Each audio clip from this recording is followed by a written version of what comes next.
We are more than infrastructure specialists. We are more than planners. So, who are we? We are problem solvers, providing the highest quality service and results. We are a team of skilled professionals, focused on customer needs and outcomes. We are 23 years of industry experience, adhering to the highest safety standards. We are Melbourne, and we are right across Victoria. We are the Lanco Group, your business partner for engineering solutions. Lanco Group. We are more than you realise, and we are ready to partner with you. Sometimes I feel, I don't know.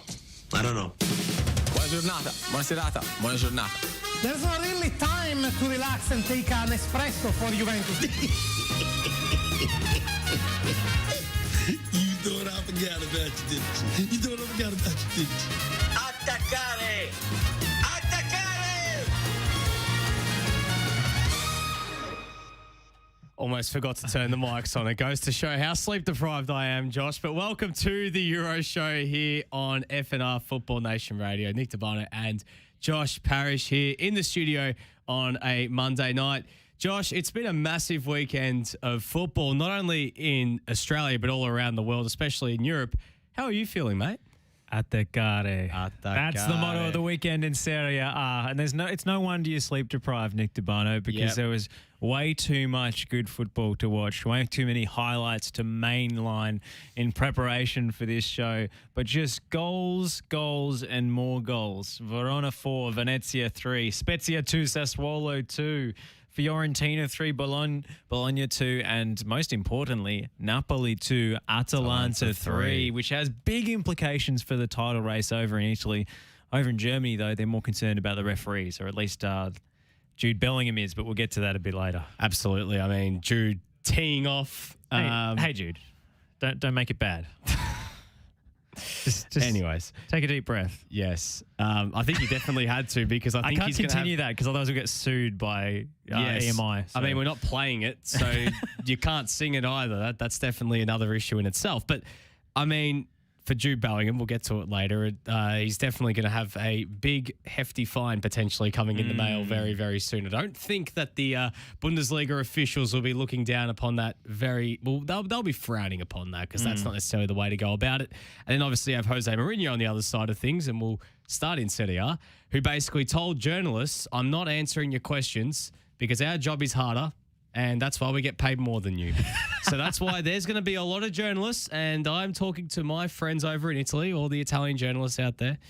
I'm not saying I'm all for picket fencing and unionising everything, but this is now your chance. Because Mourinho's gone out. And, hey, maybe it could be maybe it could be a bit of reverse psychology. Maybe this is what causes, the minimum award to be raised and the minimum wage among media practitioners in Italy. But anyways, let's talk about the action on the field. We'll start with Napoli versus Atalanta. The Serie A title race at the moment completely blown open, basically because of this game. It's gone from a 2-horse race to a 3-horse race, but now it's a 4-horse race. And Atalanta, they have hit a brilliant run of form at the moment. It's another win for them after a bit of a scratchy start. They've won 5 on the bounce in the league, including a win over Juve and Napoli on the road. They had to do it the hard way. They took the lead early, but then they found themselves behind. But goals from Mehdi Demiral and Remo Freuler got them over the line. They're starting to get players back. They got the job done. While for Napoli right now, they are losing players, and it is starting to take a toll on their position on the Serie A standings without Kalidou Koulibaly, Victor Osimhen, as well without Zambo Anguissa in midfield. They are absolutely ravaged. And also Fabian Ruiz is another one they're missing. So they're trying to fit square pegs in round holes at the moment and make it work. And Atalanta exposed them in every sense of the word. I think they've even had to change the shape of the team to mitigate the injury problems. I mean, Di Lorenzo is not a centre-back. You can only conceivably play him on the right side of a 3 if you're going to play him centrally, and that's what they had to switch to. In midfield, they're not always playing 3-4-3. They're usually a 4-3-3 type of operation, but they had to switch that because they just don't have enough midfield depth. And these injuries in defence and central midfield in particular, I think, are affecting their ability to both defend but also control games, control the pace of games, which Fabian Ruiz gives you. He's a player who likes to play at his own pace. Yes. And the games are getting more and more frenetic without him in there. So Zielinski and Lobotka, I think, were a little overrun by Atalanta. They almost tried to beat Atalanta at their own game with their own shape. It was man for man all over the pitch, and it was a great watch. But it was super end to end, and Napoli were never truly in control of it. So. Look, I love Mertens playing as the false nine. I'm a big Victor Osimhen fan as well. He often bails you out, but Mertens is a false nine in the form that he's in, despite his age. I still think you can get by playing him there, but it's the midfield and the defence for me and those absentees that are really putting Napoli's title challenge in jeopardy. Yeah, absolutely. And I mean, you look at just the players that they're missing right now. So not just Victor Osimhen, but Kalidou Koulibaly in defence is probably just as big, if not bigger, for them. Along with Kostas Manolis, that's their starting centre-back partnership missing. They've been forced to play players like Juan Jesus and, as you mentioned as well, Di Lorenzo in a back three.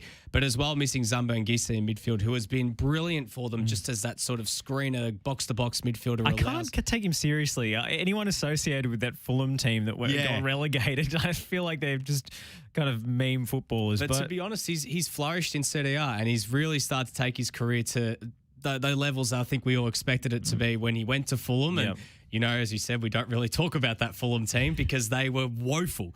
But in terms of what Napoli are missing, they're missing, you know, their defence, they're missing their attack, they're missing their midfield. And right now, with the games coming, not just in terms of there being games full stop, but the frequency of these games, 3-day breaks, 4-day breaks, they add up. You know, they're very much in danger as well of actually being bundled out of the Europa League, which actually could work out for them in the league because in the second half of the season, when they hopefully get a few players back, they'll be able to focus solely on the league. But in that sense, they're still going to lose Koulibaly and Osimhen, even if they both miraculously recover in time for AFCON. That's still going to be a massive loss for them. So that January-February period, if they're not careful, considering how Inter are playing, how Atalanta's playing, how Milan have found their feet again over the past week, they are in danger of potentially falling way off the pace. And this was supposed to be Napoli's season. When you look at the caliber of players they got the coach that can actually make it work. You know, Osimhen, you know, was looking like he was going to be fit this season, and it hasn't worked out. And it's been a bit of a hard week for him, not just on the field, but off it too. You know, Spalletti gets sent off. There's murmurs that Lorenzo Insigne is leaving on a free at the end of the season, and that he's refusing to sign a new contract, which it further hampers their plans for the long term. You know, you lose your captain, arguably your best player. And you lose him for nothing. It's going to further hamper Napoli's ability, not just for this season, but going forward. And then you got a guy like Irving Lozano openly saying in the press that Napoli is a stepping stone for him and he wants to move to a bigger team. And he hasn't even been that great at Napoli in the 3 seasons he's been there. Talk about delusions of grandeur. I mean, the chance that he missed against Atalanta, I don't know if you saw it, Nick. It was about 6 yards out, maybe less. And he managed to kick the ball backwards into himself and then out of play. Like, this guy isn't exactly setting the world alight. He has flashes of brilliance and can do a decent Lorenzo Insigne impression every 3 weeks, but you know, he's not the week in, week out performer that Napoli thought they were signing. I mean, you know, his highlight reel is very alluring, but I think appearances can be deceptive from the outside. And you talk about the Europa League. We'll get into a Champions League preview a bit later on, but just looking ahead to this Napoli-Leicester City game on Friday morning, do you really want to win that if you're Napoli? Do you want to burden yourself with more fixtures? I mean, they need to get a result if they want to get through. Leicester City on 8 points. They're level with Spartak Moscow on 7, but with the head-to-head record counting, unfortunately, their goal difference is way better than Spartak's, but the head-to-head record counts now in the Europa League, so they have to win, essentially, because you expect Spartak Moscow to get some sort of a result against Legia Warsaw. So to give them any chance of going through to the playoffs or going through, I guess they would leapfrog Leicester City if they won. So, you know. They've got to win. The equation is simple, but is this something that they want to win? Is it easier in this situation to just play the youth team, play the reserves, throw this one and allow yourself the process of, the bit of time to get all these injured players back. There's a few train of thoughts with this with Napoli over the next few weeks because they've got a big month heading into not only in terms of their title race credentials, but that they could further fall behind the pace in terms of losing more players. They've got that massive game against Milan in a couple of weeks' time. But when you look at it, it's a double-edged sword because remember, the further you progress in Europe, whether it's the Champions League, the Europa League, or the Conference League, it's more money. Yep. And right now, clubs can't afford to be losing more money than they already have. And Napoli aren't the most heavily resourced club in Italy. Like, it's no secret that was half the reason why they weren't able to keep up with Juventus, despite how good they were. When it came to finances, they were not spending nearly as much as Juve were able to. And it's sort of almost reflective of the broader economic divide in Italy. In Italy, being a southern North Italian versus team. South. Yeah, and considering Napoli have, bar maybe when Benevento and Salernitana and a few others like Bari have been promoted, they've been the sole southern Italian team for a very long time. Look, for me, it goes either way. You go out and it works well for them. You look at what happened to Inter last season when they went out of the Champions League and finished fourth in their group. Second half of the season, they ran through everyone in Serie A and completely benefited from the fact that Milan were playing Europa League and other teams were in the knockout stages. In this situation, though, look, I think that the financial incentive of going far is, does outweigh. You're not going to tank the game. I just think that if they were to lose, I don't think they will be necessarily losing sleep. I think if you drop, say, points against Milan, you drop more points, especially against Milan, and you fall further behind the pace, that will cause more worry for Luciano Spalletti, especially heading into winter and the more difficult part of the season when Napoli are going to lose players regardless of if they're fit or not. So it's a tough one because it's not just Napoli in this situation; it's Milan as well. They face a similar thing this week in terms of do you go hammer and tong against Liverpool and hope for the best? And end of the day, coaches go out to win games, and look. Either way, they're not going to be able to put out a full-strength team. They don't have the depth right now to really be wheeling in too many of these depth players because their depth is not that great for what they've got. They've seen the same thing at Roma in more extreme circumstances. But with Roma, it's more because Mourinho wants to send a statement. But with Napoli, playing guys like Andrea Petagna and Diego Demme and Gulam and these sort of players are players on the out. They're players that are so far down the pecking order. They're not necessarily first-team starters. So either way, they're not drafting kids into the bench either. They're not even filling their bench. No, 3-4 you get a players massive down. bench in Serie A. It's not like Roma who fill their bench with 8 kids every week. It's like a rotating pack of kids. Napoli aren't doing it at all. It's like, well, what's the point? So it's an interesting one. But Josh, I think we should move on because you mentioned Roma and they did lose 3-0 against Inter. Inter were brilliant. Again, they've been brilliant for a good month now and have really, really closed that gap at the top. But there's one thing that I want to talk about, Josh, and it's not necessarily about the game itself. It's about a certain player who made his debut. And I'm very happy to see he made his debut, and that's Cristian Volpato. Very, very pleased. I see our producer, Pakua, just head in hands because she knows exactly where this is going. And Josh, I want to get your thoughts on this as well because there was a bit of discourse in the soccer Twitter sphere yesterday. I knew this was going to happen, the second that Cristian Volpato was first on a team sheet a few weeks ago, that the second this kid sees minutes, everyone's going to say, especially considering he has the dual citizenship, we need to cap Cristian Volpato right away or we are screwed. Newsflash. Calm. I'm not even going to say the other words I could put in that. Calm your farm. Calm your farm. Just calm down. That's what you're going to say, right? Yes. But there is no rush. There is no race. The kid has played 5 minutes. I'm not diminishing the talent and the obvious potential that Cristian Volpato has. But when you consider context right now, do Australia have, the opportunity right now to just go in a crunch qualifier and say, we need to play Cristian Volpato for a few minutes off the bench against the Saudis, even though he's barely played a professional minute, because we need to keep him from the potential of Italy capping him before us, considering that he's so far down the pecking order in the Italian system. So that I respond, Nick, who is Cristian Volpato's agent? It is Francesco Totti. Yes. Who is Alex Robertson's agent? Isn't it Francesco Totti? No, it is Michael Owen. Michael Owen, that's right, yeah. It's not Francesco Totti. I thought maybe Totti had it both. It was like his own little Australian football farm he has going at the moment. It was a trick question. Yeah. But is there a common thread in these two situations there is a legendary player mentoring a young Aussie eligible player and maybe just maybe pushing them in the direction of a different national team. Potentially, but Cristian Volpato right now, when you think about it, why are we rushing to cap him though? Because he has to play 3 games. 3 games. The next 2 windows, do you think that the Socceroos have the window to just turn around and go, we're going to play him as a victory cigar in 3 games where they probably won't have the opportunity to play a victory cigar?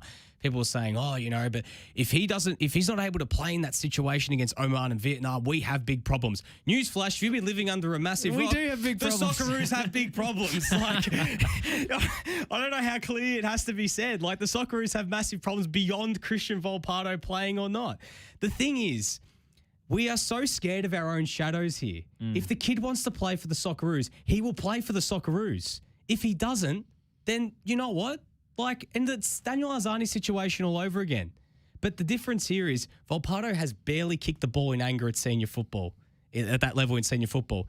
If he goes out and he plays for the next few weeks, next few months, and he balls out, say he puts together an amazing month of football for Roma, he's killing it, he's starting regularly. Yes, select him, play him because he's earned it on merit. Don't pick him because you're worried about a national team picking him before you will. Because let's be real, let's be 100% real. There are probably 20, 30 attackers around that range that are ahead of Cristian Volpato in the Italian national team system right now. When you think about at least. That's a conservative estimate. When you think about it with Australia, it's obviously not as much. So why are we so worried about the reigning European champions? That's the fact. I know they potentially could miss the World Cup. About them selecting Volpato in the near future. Hell, if we've got some friendlies coming up, like I saw the comparison, shout out to you, Vince Rigari, about Chris Economides. Yeah. The difference is with Chris Economides in this situation. Because he was on Lazio's books and he'd barely played a professional game when Ange called him up. But remember the difference in that situation. Chris Economides was picked in the first window after Australia won the Asian Cup for 2 friendlies against Macedonia and against Germany. Just meaningless friendlies, right? Different scenario, just play him once and he's theirs. Chris Economides who was the other nation that was competing for Economides as well, not signature, but like his services for the national team? I would guess Greece based on the Yes. No disrespect to Greece. Well, some disrespect. But let's be real. Greece, smaller talent pool compared to Italy. Coached by John Van Skip. Absolutely. There was probably greater scope. Rather than Roberto Mancini, there's levels to this game. Yes. So it's comparing apples and oranges. But please, can we just calm down for a second about Cristian Volpato playing for the Socceroos? We don't need to do that right now. Australia's focus should just be picking the best 23 players that are playing right now to get them to freaking Qatar. These are do or die games. Australia's in big trouble. Look, if Graham Arnold has watched a lot of youth football that Cristian Volpato's played maybe and really thinks that he's better than the other options he could draft into his squad, sure. But let's not cap him for the sake of capping him because the rules have changed. One token appearance is not enough to tie his allegiance anymore. They've recently changed. So I don't think playing a guy 3 times in 3 of the most important games that the Socceroos will play in the next 4-year cycle is really the move here. Let's be real. It might not just be the next 2 windows that are coming up that, the Socceroos are going to have to play crunch qualifiers. It could be 4. Yeah. 4 windows because there's a very good chance they finish 3rd. They go to have to play the Asian Confederation game, then they have to go play CONMEBOL. The one caveat I would have is the Totti factor and the fact that, Volpato himself has said in past interviews that, doors kind of open for you when Totti is your agent, taken more seriously. So maybe if he ends up getting drafted into a Italian youth national squad, which he has, then his allegiance starts to shift. But the thing is, I would definitely be in contact with him if I'm the national team, if I'm the federation, if I'm the coach. But I think it's too soon to draft him into a senior camp. Look, I think what you can do is you can bring him into camp as like a train-on player. Okay. As someone to sort of get a feel for it. Because it's almost like an invitation. Like it's almost like you're coming in for a test drive. And it's like, suss how it feels. If you like it, no worries. We'll keep the option there. If you're Graham Arnold, you're getting on the phone and you're having conversations with him now. You're congratulating him. You're saying, look, we're going to keep an eye on you because obviously the kid is talented. But you're not saying to him, hey, mate, you're playing against Vietnam. You're playing against Oman in the next games. Unless, hey, in the next 2 months, as I said, if he comes and the next few games he's regularly making appearances, starting every week, that's a different story. This is one appearance off the bench, and there's a lot of players who make like late cameos. What the scoreline was at that point, it was 3-0. Yeah, and there was 5 minutes to go. There was no way Roma were coming back from that. And let's talk about the actual game because, I mean, Roma are in crisis at the moment. There was an Olympico at the Olympico, Mr. Hakan Çalhanoğlu, scoring direct from a corner kick. Bit suspect, the goalkeeping from Patricio there. Yeah, right through his legs.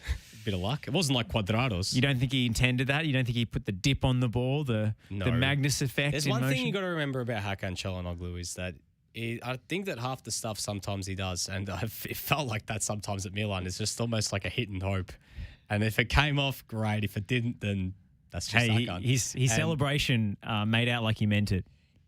Saluting the fans. As I said to you, Josh, his personal graphic designer probably had that ready to go for him at the second the game ended and the second he got hold of his phone afterwards to post on Instagram.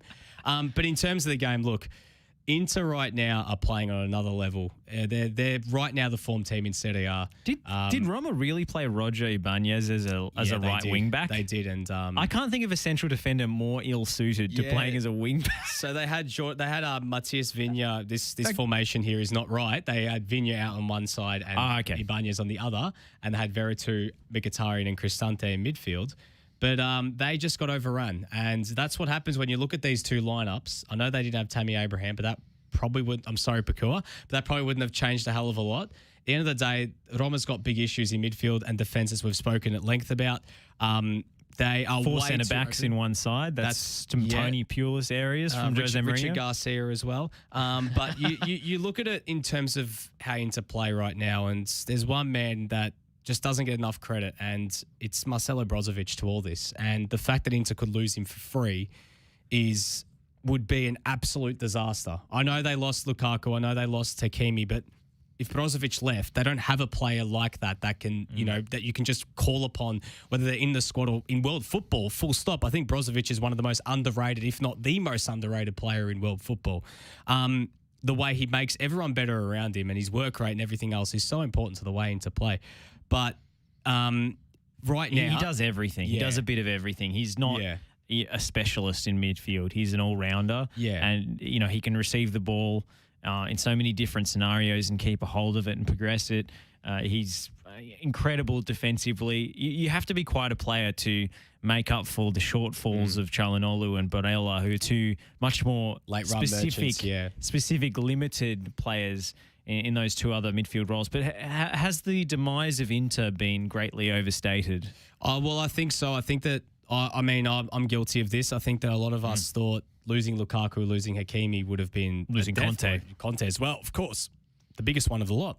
But Simone Inzaghi, it took time to get it going, but once he's got it going, they've been very good this season. I still think their only shortfall for me is still in terms of that the midfield three. I still think with Çalhanoğlu in there, not just saying this because I'm obviously a Milan fan, but I still think that Çalhanoğlu is such a scratchy player that you just don't know what you're going to get, and there's going to be times where he's going to frustrate.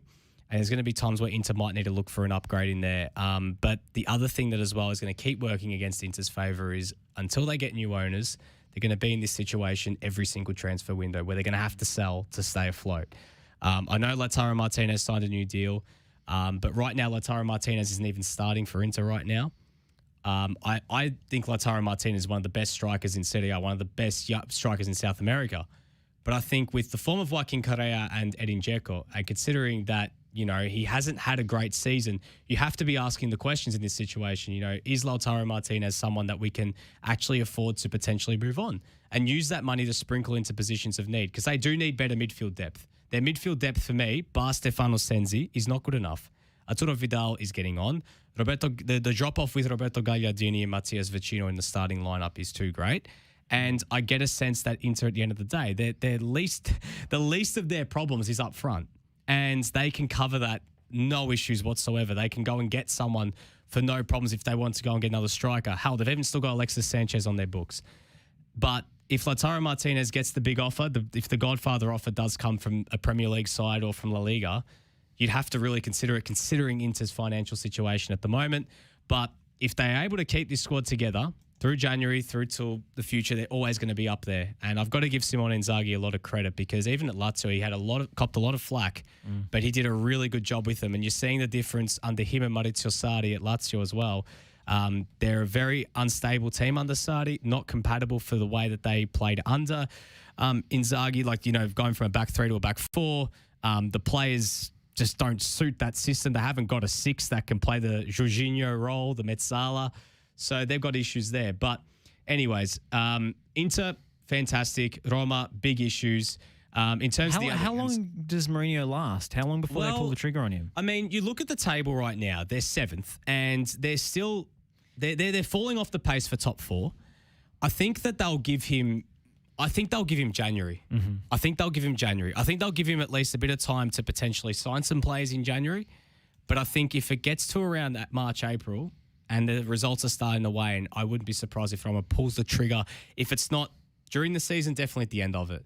But at the end of the day, you got to remember, I think he signed quite a hefty contract. He always does. And he always expensive. I don't remember the exact length of his contract, but it's, the payout for that, it's going to be bigger than they've had with any of their previous coaches who they've sacked. For someone like him. But anyways, let's move on quickly, go through the rest of the results in Serie A, and we'll move on. Milan, they kicked off the weekend with a 2-0 win over Salernitana, an important win for them heading into a massive game against Liverpool. I mean, Salernitana seem like also rans this season, even with Frank Ribery in the squad. Salernitana are a great story because they're a historically massive Serie A team. They folded, they came back. It's good to see them back up here, but beautiful part of the world, of course. Everyone's having a great time living there. One of the best away days ever in Salerno, one of the beautiful parts of the world. But for Milan, massive 3 points for them. They're back on track after a few lame results, but it's an important win for them. In terms of the other games this weekend, as we mentioned, Juve 2-0 over Genoa. If you're going to watch any game from the weekend, I'd suggest watching Venezia versus Hellas Verona, or at least watch the highlights. Venezia were 3-0 up at halftime. They went down to 10, and Hellas Verona ran over them. Giovanni Simeone continues his amazing season for Hellas Verona, really starting to fulfill that potential up front. A win for Lazio as well, and also some real exciting games between Bologna, Fiorentina, and Spezia, Sassuolo. But let's move on, Josh. We'll take a short break in the meantime. When we come back from that, we'll jump into a little bit of La Liga and Bundesliga chat. I want to start with Bundesliga, though, because there's been a lot of stuff that's gone on there in terms of imposters, coaches have been sacked, and a player has decided to take matters into his own hands when it comes to the referees and maybe said a bit too much. Yeah, just a tad. You've got to be careful in those post-match interviews. Jude Bellingham. Got to be careful with a hot mic. Yeah. Just like we have to sometimes. But anyways, back with more here on the Euro Show on FNR. We are more than engineers. We are more than project managers. We are more than surveyors. We are more than infrastructure specialists. We are more than planners. So, who are we? We are problem solvers, providing the highest quality service and results. We are a team of skilled professionals, focused on customer needs and outcomes. We are 23 years of industry experience, adhering to the highest safety standards. We are Melbourne, and we are right across Victoria. We are the Lanco Group, your business partner for engineering solutions. Lanco Group. We are more than you realise, and we are ready to partner with you. Are you looking to change your destiny in life? Be your own boss? Start your own business? If you are, you need people who understand your needs and are committed to helping you make it happen. At DKP & Co Chartered Accountants, we are more than just accountants. We are business advisors, taxation consultants, and strategists that specialise in setting up businesses. We understand the client and give them the very best customised advice and strategies to achieve their goals. Visit our website, dkpco.com.au, or give us a call today on 03 9023 9370. Fast, proactive, personal. That's DKP & Co Chartered Accountants. sometimes I feel, I don't know. Buona giornata, buona serata, buona giornata. There's not really time to relax and take an espresso for Juventus. You thought I forgot about you, didn't you? You thought I forgot about you, didn't you? Attaccare! Attaccare! Welcome back to the Euro Show here on FNR Football Nation Radio. Nick Debano and Josh Parrish here.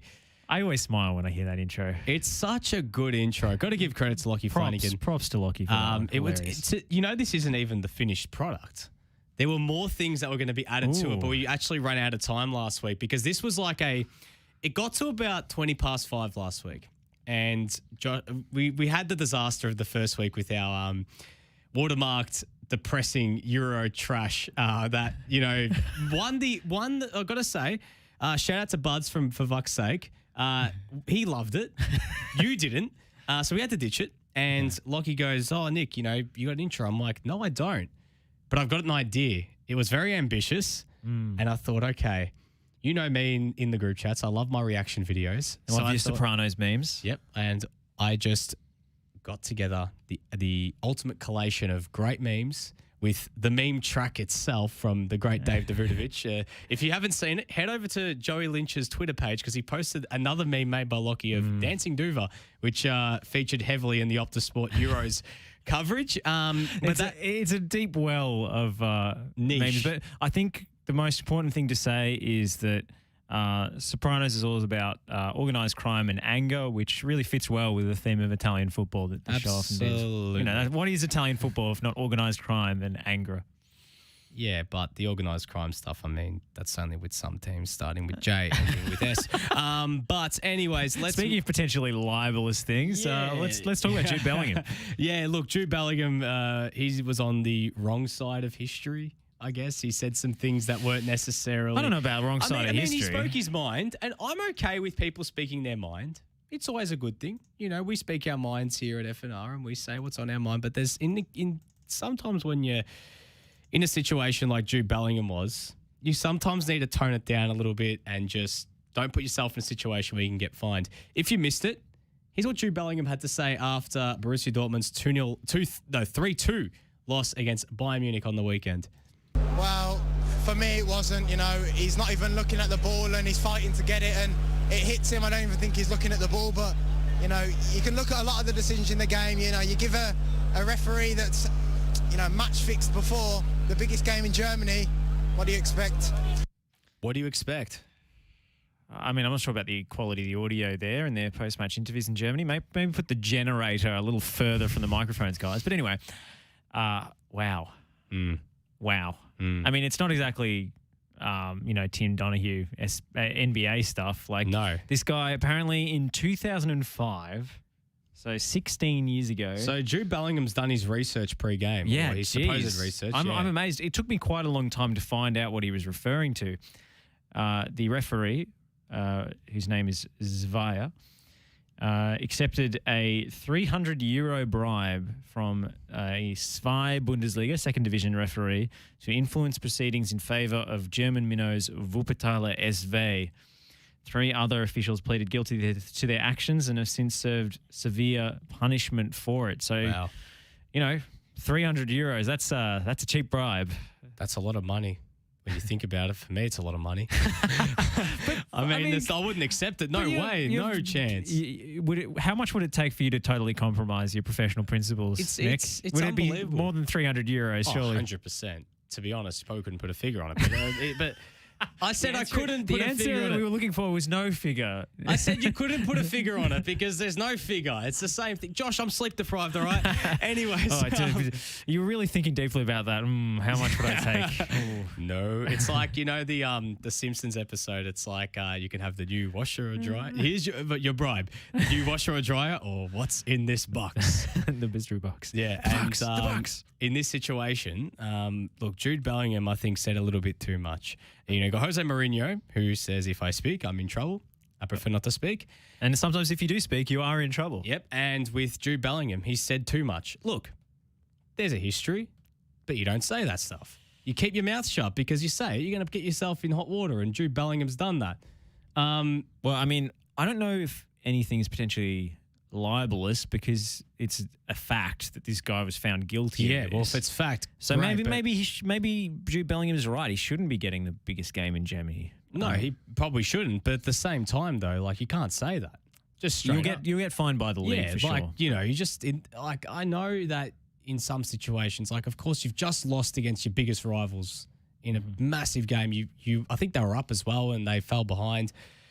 They scored after 5 minutes and they still lost. You know, it's a frustrating situation. Obviously, post game, you know, you got to remember as well, they've just lost. They've just thrown a hot mic in front of his face. He's a young kid at the end of the day as well. But you're supposed to be a little bit more switched on in that situation to just go, all right, think about what I'm going to say, because this is not just this conversation I'm going to go and vent to my players in the change rooms. There's going to be no hot mic in there. You're saying this in front of an international audience, and whatever you say is going to get nitpicked. And you have people like us on a Monday night nitpicking it and saying you're an idiot for saying that on live TV. I don't even think the decision was necessarily incorrect. I mean, it's always a difficult one with handball, but, you know, it was a VAR call. He didn't get pushed in the back or anything. I thought he might have been shoved the way he was looking at it, but he moves towards the ball with his arm crooked and outstretched. I think that is a penalty. I think it's that Mats Hummels? It was Mats Hummels. It was me. Yes. Nick, can you explain why you decided to punch the ball, to elbow the ball in that situation? I had a moment where I thought, okay, I forgot what sport I was playing for a second, and I was too busy going between countries and did my AFL preseason. And Bellingham said he was fighting for the ball. The only player he was fighting with was Bellingham. Yeah. You know, there was no contact with the Bayern player. So I think that's a clear handball. And the referee only gave it after a VAR review. Yeah. So I don't think there's anything wrong with that. I think it's just post-match frustration. Absolutely. And he's completely boiled over. I know it must be frustrating in Dortmund's position where continually, you know, you're second best. They continually steal your best players. You can't seem to beat them to the title, whatever you do. But, you know, it's a costly defeat. I think really the blame for this one should be directed towards Mats Hummels, who not only handballed that, but also had a terrible mix-up with his, trying to play the ball back to his goalkeeper, but not getting there quickly enough. And Thomas Muller, as always, is the crafty, the ever crafty German. You know, he's always sneaking up on defenders and preying on mistakes. And he won the ball and set Lewandowski away for the equaliser. So that's, if anything, it's the central defender, his own teammate, that he should be blaming, not the referee. I want to talk a little bit about not just what happened on the field. I want to talk about Marco Rosa. He had a bit of a situation in regards to a bit of an imposter. No, this wasn't a game of Among Us that Marco Rose was playing. He had a legitimate imposter, a cosplayer, I guess you could say. And not just him, but a whole cavalry of cosplayers joining him. Josh, what happened? This is like the Trojan bus. Yeah. So yesterday before the game, the TV presenter Sebastian Puffpaff, who with a name like that, you won't have to be a sketch comedy presenter, I think. You can't get a serious job. Yeah. Disguised himself as Marco Rosa and drove a fake Dortmund team bus with fake players dressed in Dortmund's team clothes. They managed to pass several checkpoints and weren't stopped until they got caught in front of the dressing rooms. So, I mean, my favorite thing about this is it implies that the manager drives the team bus. Yeah. Like Ollie's at the wheel. Rosa's at the wheel. But this is some serious like chaser areas. This is like Chaz Licciardello and the Apex Summit. You know, I'm not sure about those security checkpoints. But then again, I guess you don't expect troublemakers to be decking out an entire team bus in Dortmund. Is this like a weird version of Undercover Boss, or like, you know, a weird version of, you know, is it like, I wonder if, well, I mean, TV presenter, could there be the off chance, I don't know what they have on German TV over there, that maybe it was part of a skit and it was just recorded and that, you know, it was planned all along? Or I don't think it was planned. I think it's a prank TV show. I mean, that's that's a good game of chicken to see how far you can get before being recognised. It is funny, but also there's a serious note to it because, you know, Dortmund have had security issues before with their team bus. You know, there was an attempted... there was a bombing. There was an attack on them, which was supposed to hurt their share price or something. So it was it's like a skit has exposed that nothing has changed. Well, that there's still issues in their security. I imagine they will be tightened up after that. Dortmund apparently are not pressing any charges or anything, so they've waived that because it was just so embarrassing. I think they wanted to go away as quickly as possible. So anyway, interesting antics from German TV hosts. I think they're keeping the spirit of the chaser alive, and for that I salute them. Or was it maybe like, even if it wasn't, like, this is just me spitballing, it's probably not even 110% correct. Or it's probably like, you know, in Ted Lasso, how they play like Manchester City, but they're all actors and they're not actually players that play for Manchester City. And they've just got a guy to play Marco Rose, and he's Marco Rose for the show. Maybe it is for the new season of Ted Lasso. Maybe they play a friendly against Borussia Dortmund, and maybe just no one saw Jason Sudeikis and the rest of the crew coming in from the other gate. And no, Nate wasn't there. Stuff, Nate. But the way Dortmund are doing in the Champions League at the moment, you could accuse them of being a team of imposters. So. Well, I mean, there was one coach, if we're going to talk about coaches, Josh, there was a coach that actually was sacked, I believe today, or was it this morning? The head coach of RB Leipzig. Yes, the real life Ted Lasso. Yes. Jesse Marsh. Yeah, so he was given his marching orders after marching orders? Anyways, moment of silence. They have lost their last 3 games, I believe, now in the league. 11th place. And they are falling rapidly through the Bundesliga at the moment. They lost 2-1 against Union Berlin on the weekend. And on Union, Nick. Yep, on the eve of their, it's a bit of a dead rubber. I mean, they could still make the Europa League and the Champions League, as in like finish third and go to the Europa League. Their game against Manchester City in midweek, they've decided to go mutual. And, I mean, when you look at their position on the table, considering how they've performed for the last few seasons, it doesn't really come as a surprise. This is actually a major blow to American coaches trying to be taken seriously. I mean, we're making the Ted Lasso jokes, and I'm sure, you know... It's probably been repeated that many times throughout, exactly. You know, the German discourse. Because you remember Bob Bradley at Aston Villa didn't last very long. Bob Bradley at Roma as well didn't last very long. That was only because they had American owners. But, look, I do feel sorry for the American managers trying to make it in Europe, because much like Australian coaches, you're not usually given the respect. And, you know, it's just as well Ange Postecoglou is doing so well at Celtic, because, you know, if he doesn't do well, it'll set the cause of Australian managers back that many years.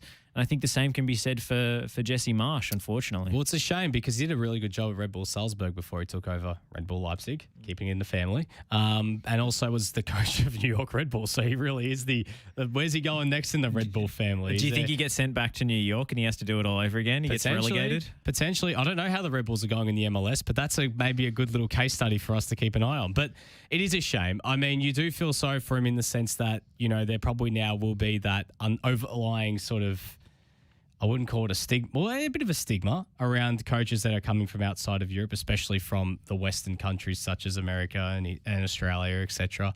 And you do speak about mounting pressure. I mean, you do mention the whole Ange Postecoglou thing. I mean, there were people saying, what the hell is this, even before he even coached a game for Celtic. And now look at him.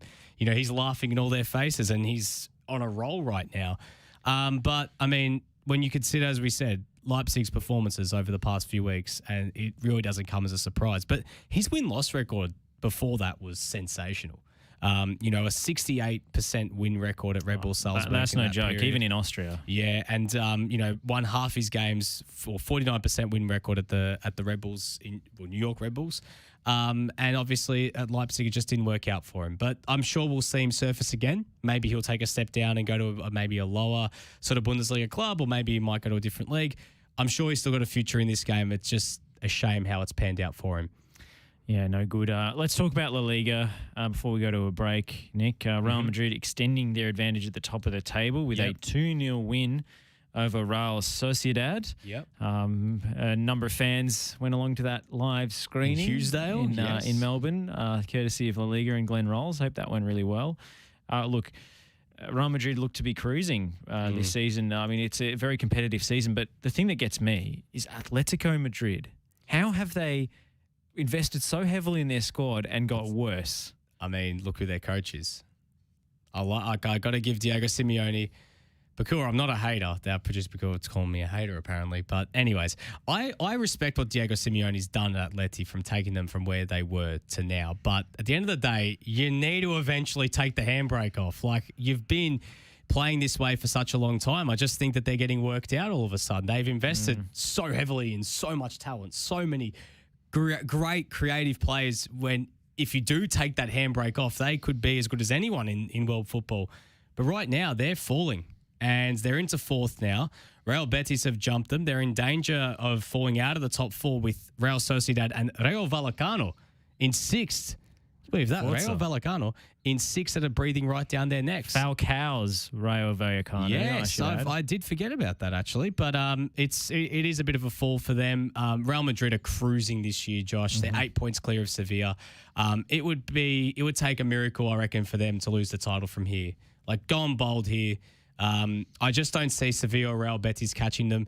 You know, Barcelona 16 points behind as well. Sevilla are very good, but I don't think they're not quite have enough. They're not going to catch Real Madrid. Are just way too consistent. You know, Vinny Jr.'s playing way too well. Benzema, despite his legal troubles, is still at the Luka Jovic came on and scored on the weekend. I totally forgot about Luka Jovic. Exactly.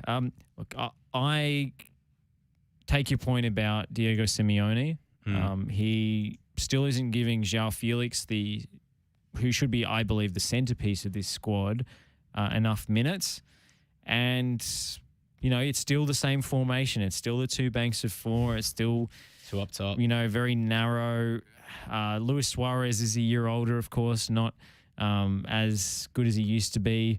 But Antoine Griezmann and João Felix as a tandem should be tearing up defences in La Liga, and they're just not. So big questions for Simeone. They were a little bit hard done by against Mallorca, I suppose, in that they conceded 2 late goals. But, you know, they just panicked when the equaliser went in, and then the goal they concede in the last minute in stoppage time, which is Kubo, the Japanese prodigy. Great to see him up and about again with his injury struggles. But he was just given free run. It was such a simple goal. Like, the defending was absolutely horrendous. And for a coach like Simeone, that will probably mean he doubles down on his defensive strategy. So I don't think we're going to see, you know, the man in black change anytime soon. It's amazing how that defense was literally just that damn good for so long, but their team's walking through them. Hell, Junior Messias, a small, tiny man, he's like about 5'10", scored a header against them. That would have been unheard of back in the days of Diego Godin and Jose Jimenez, or even Stefan Savic manning that. Stefan Savic played. He came off though. But I mean, back in the day when, you know, that was a functioning unit, that would never have happened. They probably would have even gotten a position to cross the ball in, and even if they did, it's getting cleared out straight away. Well, Savic wasn't on the pitch when that goal went in. There you go. In fairness, so we'll give Stefan Savic a let off. But Josh, let's take a short break here on the Euro Show here on FNR. But before we do, I want to mention as well, a quick shout out to Tom Rogic for arguably the goal of one of the goals of the season for Celtic this morning. Certainly in Scotland. Oh, it was absolutely tremendous. It wasn't as good as Anthony Burke-Gilroy's yesterday for Perth Glory, I got to say. Shout out to the former Altona Magic man. But I got to say, good to see Celtic firing on all cylinders and starting to close the gap at the top. Hearts are still hanging about, though. Our good friend Lockie Flanagan be very excited about that. Did you hear the story about Cammy Devlin from the weekend? No. Apparently, he's accidentally, a wayward shot of his hit a fan in the face during the warm-up. And multiple times he went over to check if they were okay. Halftime when they scored during the goal celebration. He called the medics from the team over to give him a bit of assistance, and then he gave the person his shirt at the end of the match. That's fantastic. So that's wholesome stuff from Cammy Devlin. Let's take a short break. Back with plenty more just after this. Are you looking to change your destiny in life? Be your own boss? Start your own business? If you are, you need people who understand your needs and are committed to helping you make it happen. At DKP & Co Chartered Accountants, we are more than just accountants. We are business advisors, taxation consultants, and strategists that specialise in setting up businesses. We understand the client and give them the very best customised advice and strategies to achieve their goals. Visit our website, dkpco.com.au, or give us a call today on 03 9023 9370. Fast, proactive, personal. That's DKP & Co Chartered Accountants.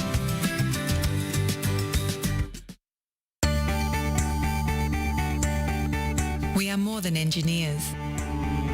We are more than project managers. We are more than surveyors. We are more than infrastructure specialists. We are more than planners. So, who are we? We are problem solvers, providing the highest quality service and results. We are a team of skilled professionals, focused on customer needs and outcomes. We are 23 years of industry experience, adhering to the highest safety standards. We are Melbourne, and we are right across Victoria. We are the Lanco Group, your business partner for engineering solutions. Lanco Group. We are more than you realise, and we are ready to partner with you.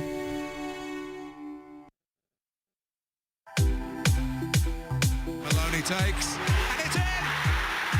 It's Ben Watson! It's Ben Watson for Wigan Athletic! They've surely won the FA Cup! For Dave Whelan, for Roberto Martinez! You just cannot write scripts like this! Are you looking to change your destiny in life? Be your own boss? Start your own business?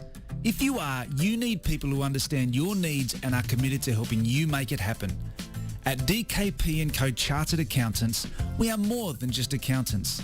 We are business advisors, taxation consultants, and strategists that specialise in setting up businesses. We understand the client and give them the very best customised advice and strategies to achieve their goals. Visit our website dkpco.com.au or give us a call today on 03 9023 9370. Fast, proactive, personal. That's DKP & Co Chartered Accountants.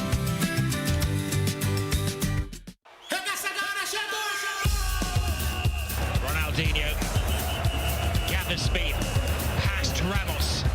Elguera comes to meet him. He goes past Elguera. Ronaldinho at his very best. Unstoppable. You're listening to FNR, Football Nation Radio. Sometimes I feel, I don't know. Buona giornata, buona serata, buona giornata. There's not really time to relax and take an espresso for Juventus. You thought I forgot about you, didn't you? You thought I forgot about you, didn't you? Attaccare! Attaccare! Welcome back to the Euro Show for the final time tonight. Nick Debano, Josh Parrish, and now we're joined by the third spoke of the wheel today, Oscar Rutherford, the stats man today. We'll call you the stats man for this. You've run all the permutations for the Champions League. You've done the formulas. We're curious to hear about the different scenarios right now because it's a big weekend, midweek fixtures, obviously being the final group stage match day. What can you tell us about what we can expect heading into a really exciting 2 days of action?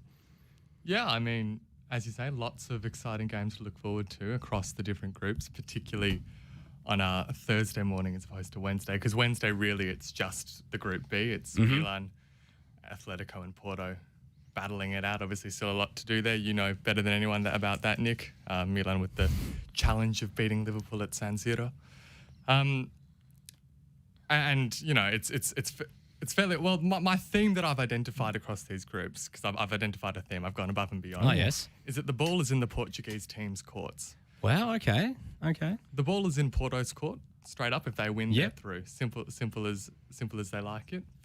Fairly reasonable, yeah. And are they home or away to Atletico? They're home to Atletico Madrid, and Atletico Madrid in pretty bad form as well. So we need a draw. We need a draw. Porto top of their league, home to a struggling Atletico side. Yep, just get the 3 points and they're through. Simple as you like it. Of course, they've got a backup plan in the form of Milan, Liverpool. Liverpool. Yeah. And so the theme that I've identified, where it extends to, though, of course, is to Benfica and they're in their group with Bayern and Barca. Barca on the edge of elimination for the first time from the group stage in, I think, 20 years, back when they, I think, lost out to It was Milan and Leeds, I think. Oh, wow. So long ago was that such a that time. would have been Harry Kewell and Mark Viduka's Leeds team. Yeah. I believe so, yeah. So it's been a while. It's been a while between drinks. Pep Guardiola was captain of the team. And again, for Benfica, simple, if they win, they... See, now I feel like I've mischaracterised. It's not quite true. They could win and still not progress. But if they win, odds are in their favour because then Barca would need to beat Bayern in Germany, which just doesn't seem particularly likely at this point in time. Still, Bayern already qualified. They might rotate the squad for that one. 5 wins from 5. I mean, beating Barcelona is always fun for Bayern Munich. We saw at Camp Nou very memorably, but... look, if they do rotate the squad heavily, Barcelona might be in with a chance of keeping their Champions League hopes alive. Yeah, it's a fair point, and it'll be interesting to see what Julian Nagelsmann does with that. But I think that, Bayern are looking for the 6 from 6. I think that playing Barca, I think that that's really important to them, that they beat those kinds of teams and assert themselves as kind of comfortable in this competition. So I'd be surprised. Yeah, well, yeah. I don't know. I'd be surprised if they played too weak of a team. I think they want to win this game too. Yeah, but then other than that, I mean, what I actually also wanted to talk about was a group that doesn't get a lot of the attention because none of the kind of Goliaths of European football are in it, and that is Group G, where it's still all to play for because all 4 of the teams can still finish top. Everyone can still make it. Everyone can still get eliminated. So that being Lille on top on 8, RB Salzburg on 7, Sevilla on 6, and Wolfsburg on 5. Really interesting matches. Lille are playing Wolfsburg, Salzburg are playing Sevilla. Anything could happen. Like, I cannot recommend it enough. It sounds like a really interesting group. Lots of fun stuff has been going on. It's really important for a team like Wolfsburg. We've already sacked a manager this season. It's important for Sevilla, who, you see Real Madrid running away from them in La Liga this season. It's important for Lille, who are struggling in Ligue 1 as well. So...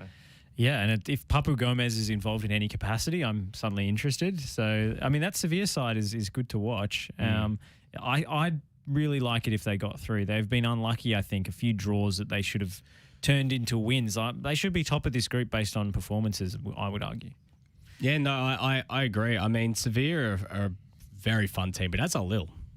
I really, really like Lille. They are, well, also for the fact that they are kind of becoming Milan's little factory in a similar way for Southampton to Liverpool. But, I mean, they have a lot of talent, Jose Font in that team, speaking of. Yeah, well, I mean, the next guy on the list, on the sort of the chain is Renato Sanchez potentially to Milan at the end of the season. So I'll be keeping an eye on that one. But it's good to see. I mean, Lille...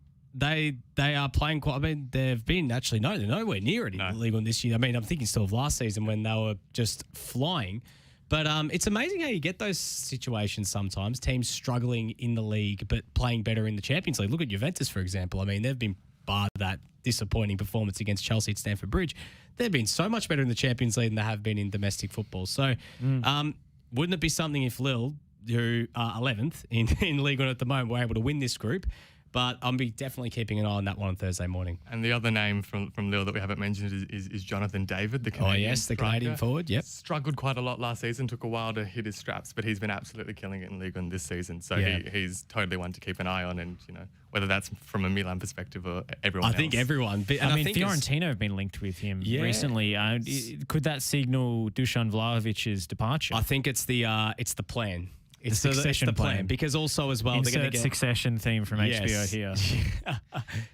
Yes, for cool. I will finish it. But I mean, with Vlahovic going, they're going to get that massive sum of money coming in.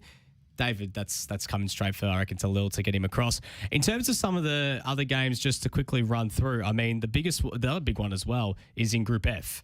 Villarreal and Atalanta. I mean, the winner of that as well. Win and you're in for Villarreal. They can get a point and go in. Yep. I believe that game's in Bergamo. That is correct, yes. Yeah, so that's going to be another game to keep an eye on. So we're talking about how good Atalanta have been recently. Their Champions League form, though, in the last 3 hasn't really matched. They've been unlucky not to win a couple of those games, especially against Manchester United at home.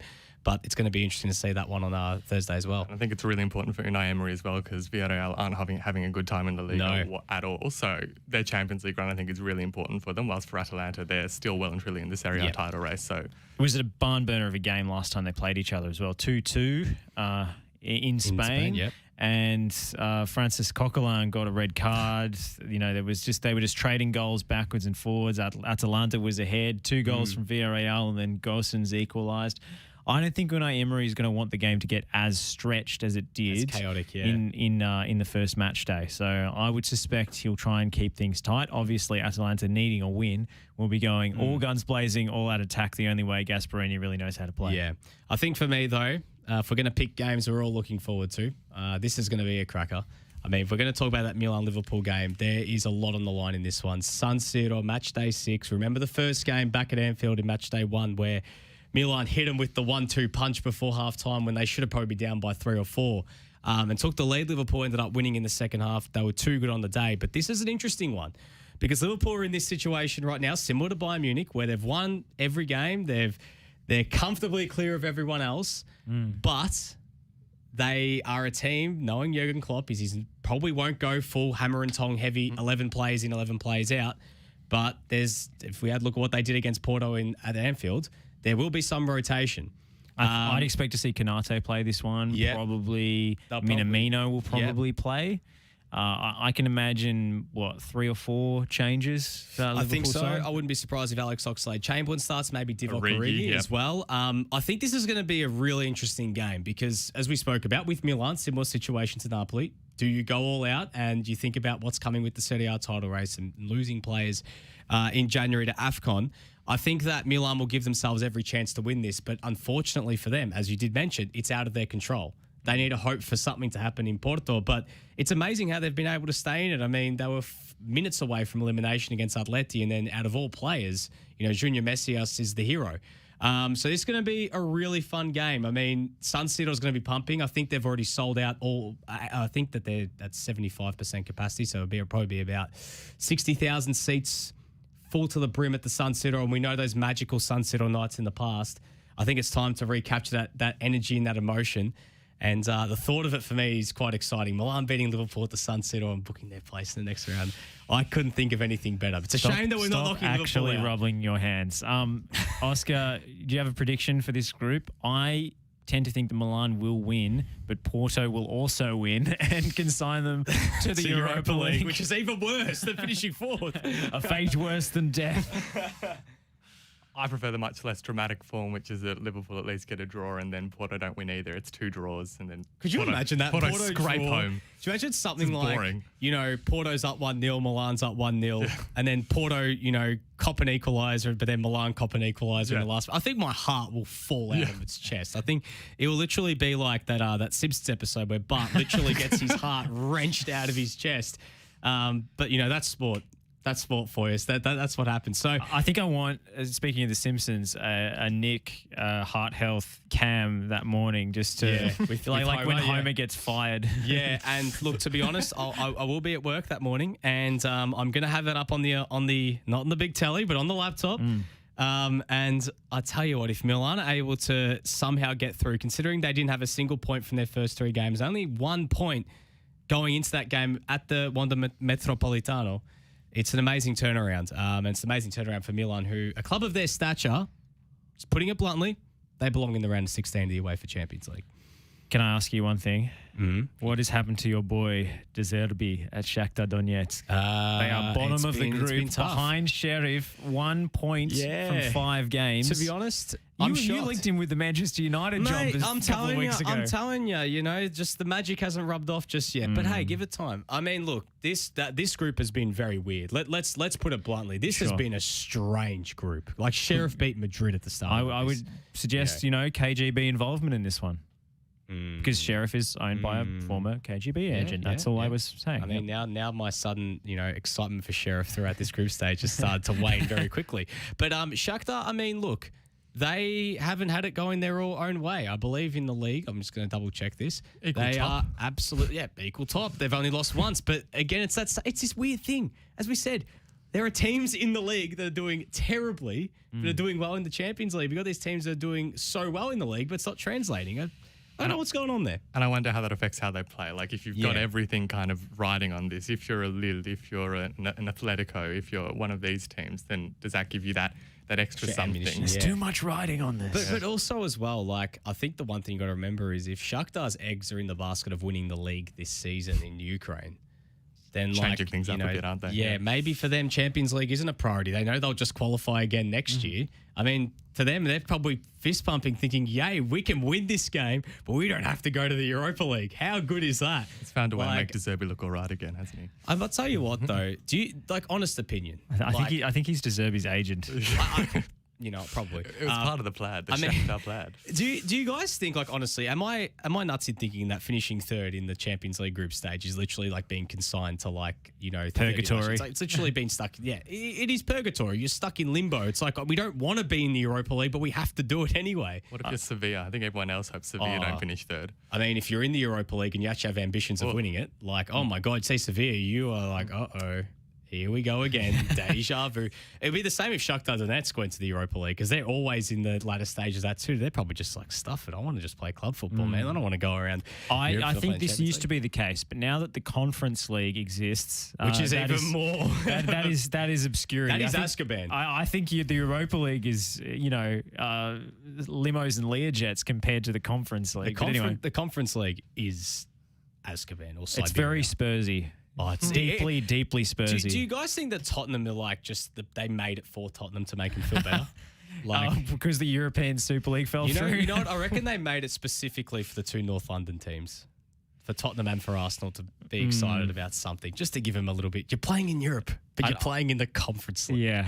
It is the conference. All right. Anyways, before we go, it's time for us to go. Well, who's in pole position to win this thing? Who will you be most impressed with across the group stage? Because for me, it's Ajax. They've been amazing. Box office, man. Sebastian Haller, the goal machine. Hey, I'd say to your Hammers fans out there, you lost faith with him. Don't do the same with Nikola Vlasic, because I tell you what, this man is a baller. And it goes to show that, hey, if you're a flop in if you don't perform in the Premier League, you're not a bad player. You can actually perform outside of the Premier League and still be a good player. Yeah, look, they'll probably go out in the round of 16 now that we've said that, but amazing group stage. I think for me, Liverpool or Bayern Munich. I know it's not the question that you asked, but I just wanted to give a shout out to Sheriff Tiraspol for their run, because I've really enjoyed reading about them and learning about what they've done, from a disputed territory and whatnot. It's really exciting being Madrid. I love in their home games, you get that distinctly kind of Iron Curtain feel. Like the broadcaster's a little bit fuzzy, the camera angle's a bit off. It seems like you've gone back in time 20 or 30 years when you watch a Sheriff Tiraspol game. And, it's... And hey, read up on the history of Transnistria and you'll find that's not even that far away from the truth. It's crazy. It's unbelievable. So who do you go on with? If there's anyone. You got to pick some. Be bold. Bayern are good. Bayern? Yeah. Bayern are very So we're all very going good. Bayern here? No one else, not even a Smoky? I said Ajax, but... is that your Smoky? To win the whole thing. Another run? I think it would be fun to see Ajax get to the semi-finals again and hopefully not lose to Spurs in heartbreaking fashion. Not that again. I'd say watch out for Porto when they get through their group. Because okay, they've been good. I mean, you beat Milan and Atleti. That's a good outcome. Yeah. Not many would have tipped that. In terms of the other team that I think I would not be surprised, just based off how weird this Champions League and this season has been, Juventus would not surprise me. At the 1 year they're really bad. Yeah. They go deep in the Champions League and they potentially... Imagine if they broke the curse this year. This season. Allegri wins it, mate. The Bona Giornata he will give if he gets the... that's not going to be the narrative. It's going to be the fact that Ronaldo was an anchor around their necks. And you know what? Vindication. And also the other team actually to look out for that I reckon that they've now broken their group stage curse, Inter. They have been very good, and I'd be curious to see how they balance it now between Champions League and Serie A. I think they're going to get a nightmare draw in the round of 16. They'll end up playing Bayern and go out. Oh, I don't know about that one, Josh. Okay, finishing second, it's never a good result. Anyways, I think that's time for us to wrap up. But hey, actually, before you go, they could still win the group. They could, but they won't. Madrid. Oh, I don't know, Josh. I don't know. You got to give Simone Inzaghi some more credit. And at the Bernabeu with Madrid in this form, it's not not the a Bernabeu chance. now. It's the other ground. Oh, is it the? It's being renovated. It's the other Santi. They're not playing at the Bernabeu. They're playing at a different stadium. I think they went back pretty recently. Did they? Because they've still got the big tarps. You thought they were playing at the training ground. Yeah, no. They're back at the Bernabeu now. Yeah. But they've still got the big tarps. Yeah, there are tarps. According to Google, they're playing at the Bernabeu. No, they definitely are. There are tarps Are they on the playing bottom level. against this is real A-League last season areas when the tarps are. If they're at the Bernabeu, but there's not full stands, no fans in the stands, are they really there after all? Well, maybe not. That's like a tree falling in a forest. You can't say to hear it. Anyways, it's time for us to say goodbye here on the Euro Show here on FNR Football Nation Radio. We're going to change time slot again next week. Oh, no. We'll communicate that very, very soon over our social channels at FNR_radio on Twitter and also on Facebook as well, FNR Football Nation Radio. Nick Debana here. Oscar Rutherford, thank you very much for joining us here today. Thank you. No, thank you for bringing us all the permutations. Let's hope that maybe we get some tips going your way. Maybe will the Portuguese factor come true? Stay tuned on Wednesday and Thursday. Going to be very interesting. But Josh as well, thank you very much. And tomorrow, the guys are back. Yeah, we'll be back 6 and 7 p.m. for the Oz Football Hour and Radio Dub. And unlike this show, we don't change the time. It's, same time every week, and there's a lot to talk about. Will victory storm the league maybe in not the women's? anymore. In the women's. Oh, he changed. But there's a big injury. There's a big injury on week one, which is absolutely heartbreaking. We'll get into that tomorrow on Radio Dub. Make sure you tune in. Sometimes I feel, I don't know. Buona giornata, buona serata, buona giornata. There's not really time to relax and take an espresso for Juventus.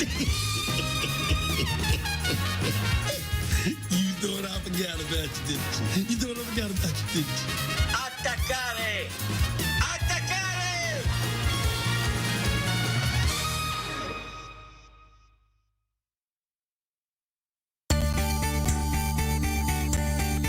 We are more than engineers.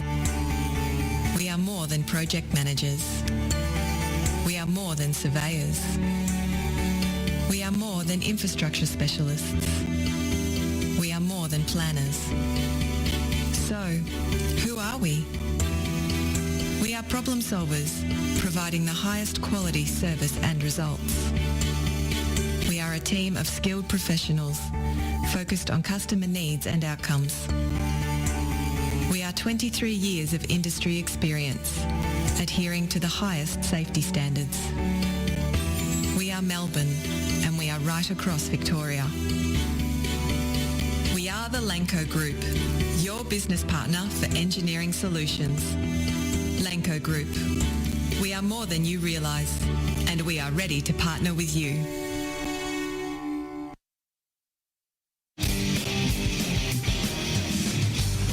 Western United, can they find something here? Big chance, Barissa! He's done it again! And it's a goal! Unbelievable! What about this? Dylan Barrios, his first touch of the game. Sanchez! Western United do claim the 3 points. And Diamante again! Oh, he's done it! Twice! He's chipped a keeper! Presented by Simmons. It's the Green Room on FNR, Football Nation Radio. Well, Danny Sturridge was a no-show, but 3 sweet points, a clean sheet, and a stadium announcement to bring in this episode of The Green Room on FNR, proudly presented by Simmons Homes, the great Australian builders. I'm Josh Parrish. I've got Lockie Flanagan alongside me. And Lockie, we've got a big show coming up and a big win to celebrate.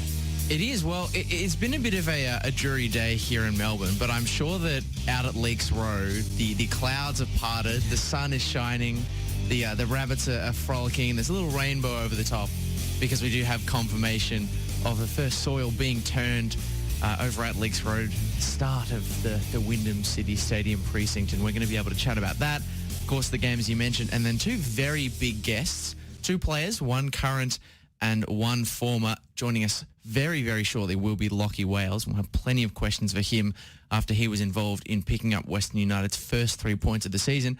And then, I don't know if we're at the stage of being able to call people club legends, but I feel like this guy is not just an A-League, he's not just a Western United club legend.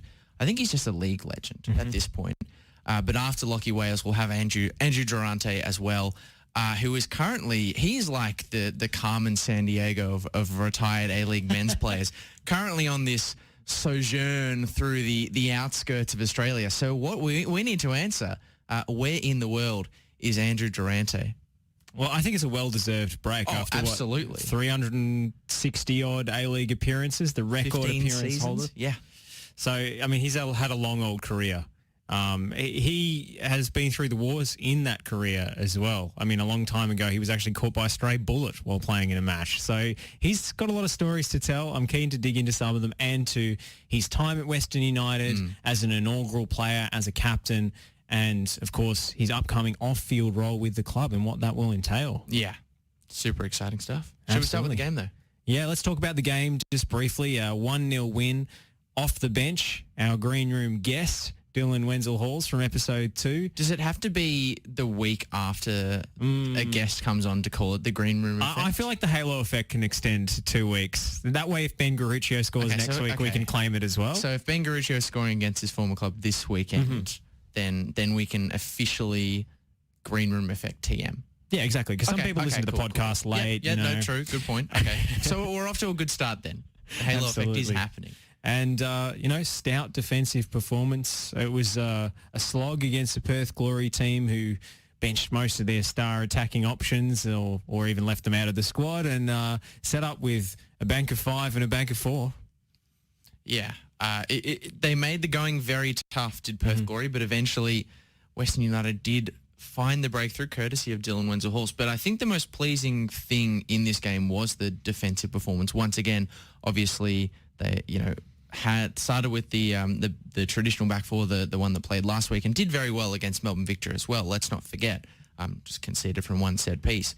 But they had to make that tactical change, bringing off Imai at half-time. And then Nikolai Topor-Stanley came in and did a very good job, and Western United held that clean sheet and took the 3 points at the end of the game. So I think that's a defensive record that, given their opponents on the weekend, it is a very, very good thing to have. But I was just thinking about it today, and even if you count the preseason results as well, you throw in the Newcastle Jets game, obviously Daniel Pena scoring from the free kick. Western United haven't conceded from open play yet, which is a good thing when you're coming up against Melbourne City, I would say. Absolutely. And we need every bit of that defensive rigour when it comes to the weekend's game against the reigning champions.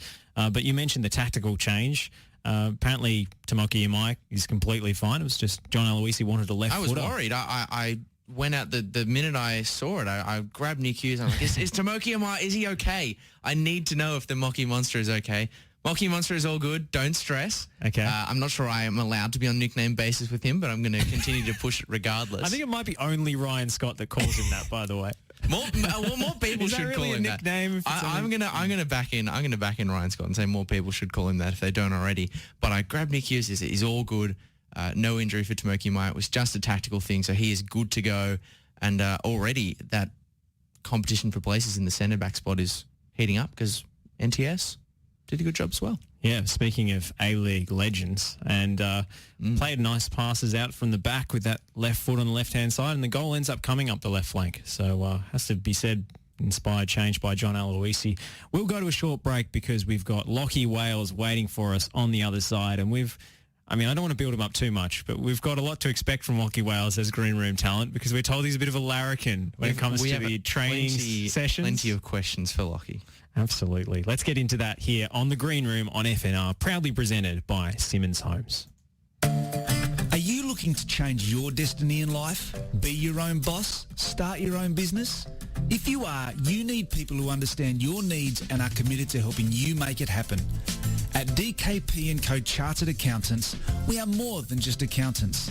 We are business advisors, taxation consultants, and strategists that specialise in setting up businesses. We understand the client and give them the very best customised advice and strategies to achieve their goals. Visit our website, dkpco.com.au, or give us a call today on 03 9023 9370. Fast, proactive, personal. That's DKP & Co Chartered Accountants.